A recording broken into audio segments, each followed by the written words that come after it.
Dua anggota NATO membelot ke Rusia, Jerman dan Hungaria tolak beri sanksi energi ke Rusia.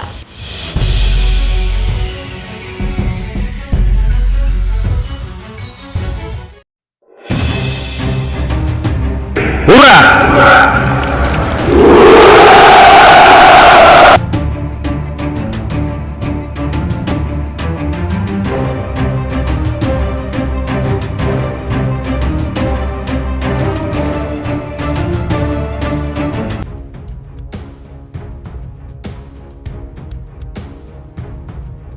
Dua negara anggota NATO, Jerman dan Hungaria, menolak menjatuhkan sanksi di bidang energi ke Rusia. Kanselir Jerman Olaf Scholz menjelaskan bahwa Eropa tidak dapat mengamankan pasokan energinya tanpa impor dari Rusia.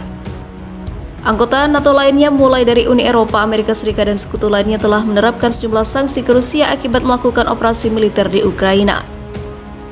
Dan Scholz mengatakan bahwa energi Rusia adalah penting dan sangat penting bagi kehidupan umum sehari-hari warga Jerman, ungkapnya.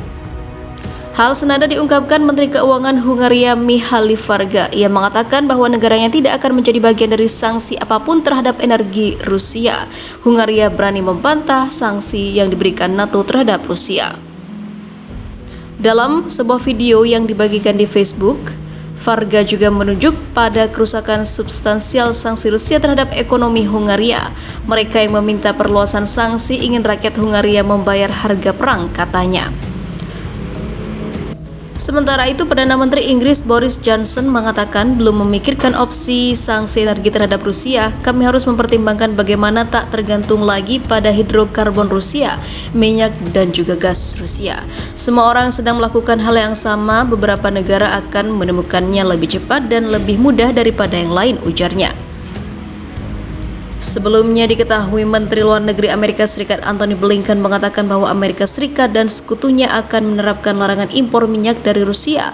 Hal itu diterapkan guna menghukum Rusia yang sudah melakukan invasi ke Ukraina. Namun kini buktinya Jerman hingga Hungaria menolak mentah-mentah sanksi yang diberikan Barat itu untuk kepentingan negaranya sendiri dan kini masih bergantung terhadap Rusia.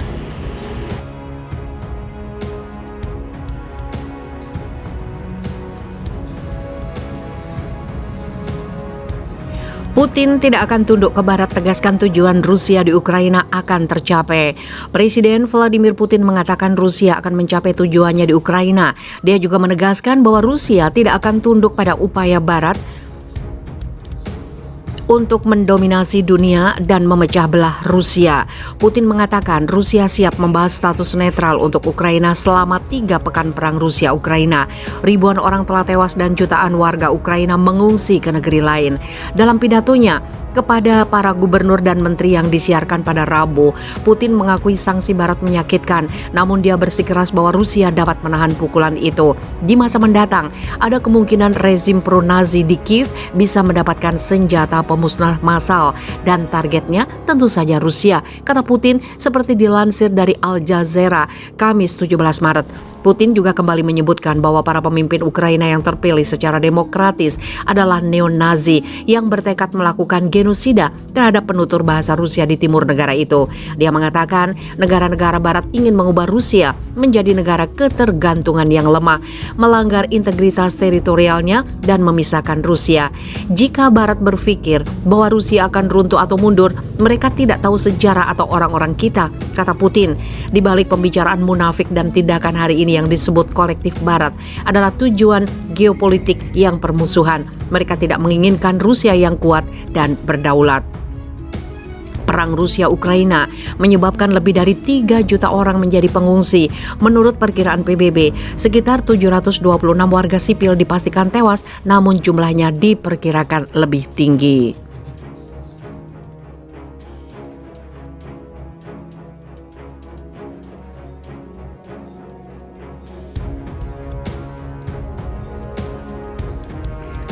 Zelensky akui negaranya harus bayar bantuan barat itu tidak gratis. Presiden Ukraina Volodymyr Zelensky mengatakan bahwa negara-negara barat telah membantu Ukraina namun negaranya belum membayarnya. Uang yang dialokasikan oleh Eropa dan negara-negara lain dihabiskan hanya untuk bantuan kemanusiaan atau senjata. Terkadang kami menerima senjata secara langsung, namun Anda harus memahami bahwa segala sesuatu ada harganya. Setiap kali uang yang kami dapatkan disebut, ya, semuanya harus dibayar, itu tidak gratis, tegas Zelensky. Dikutip dari laman TASS, Minggu 13 Maret pada akhir Februari lalu, Zelensky meminta Uni Eropa untuk membiarkan negaranya bergabung dengan Serikat Pekerja secepat mungkin. Permohonan Ukraina untuk keanggotaan UE di bawah prosedur yang dipercepat pun telah diterima, didaftarkan dan sedang dipertimbangkan, kata Kepala Kantor Presiden Ukraina Andriy Yermak pada 1 Maret lalu. Para kepala negara dan pemerintah UE yang berkumpul untuk menghadiri pertemuan puncak informal di Versailles, Prancis, memang menyatakan solidaritas mereka terhadap Ukraina dalam sebuah pernyataan bersama, namun tidak memberikan status kandidat ke Ukraina. Menurut pernyataan terakhir, UE akan terus memperkuat hubungannya dengan Ukraina yang termasuk dalam keluarga Eropa. Kendati demikian, menurut Perdana Menteri Belanda Mark Rutte, proses aksesi Ukraina ke UE membutuhkan waktu berbulan-bulan atau bahkan bertahun-tahun. Sementara itu, Zelensky mengatakan bahwa Rusia dan Barat harus memberikan jaminan keamanan kepada negaranya. Selain dari Federasi Rusia, jaminan keamanan juga harus diberikan oleh para pemimpin lain, jelas Zelensky dalam wawancaranya dengan media asing Sabtu kemarin. Ia kemudian menyampaikan bahwa NATO tidak menawarkan perlindungan kepada negaranya.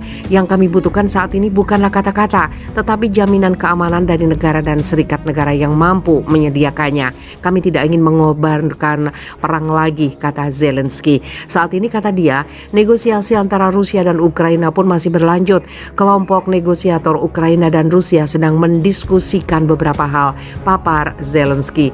Ia menambahkan bahwa negaranya menyampaikan informasi kepada negara lain tentang pembicaraan yang sedang berlangsung. Kami tidak memiliki rahasia, kami benar-benar jujur tentang agenda ini.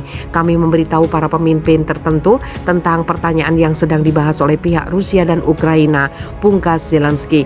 Sebelumnya pada 24 Februari lalu, Presiden Rusia Vladimir Putin mengumumkan dimulainya operasi militer khusus sebagai tanggapan atas permintaan bantuan yang diajukan oleh Kepala Republik Donbas. Kendati demikian, ia menekankan bahwa negaranya tidak memiliki rencana untuk menduduki wilayah Ukraina. Ia mengklaim operasi itu dilakukan hanya untuk demilitarisasi dan denazifikasi Ukraina. Hal yang sama pun disampaikan Kementerian Pertahanan Rusia bahwa pasukan Rusia tidak menargetkan kota di Ukraina, namun hanya melumpuhkan infrastruktur militer Ukraina saja. Oleh karena itu, Rusia menegaskan tidak ada ancaman yang ditargetkan bagi penduduk sipil.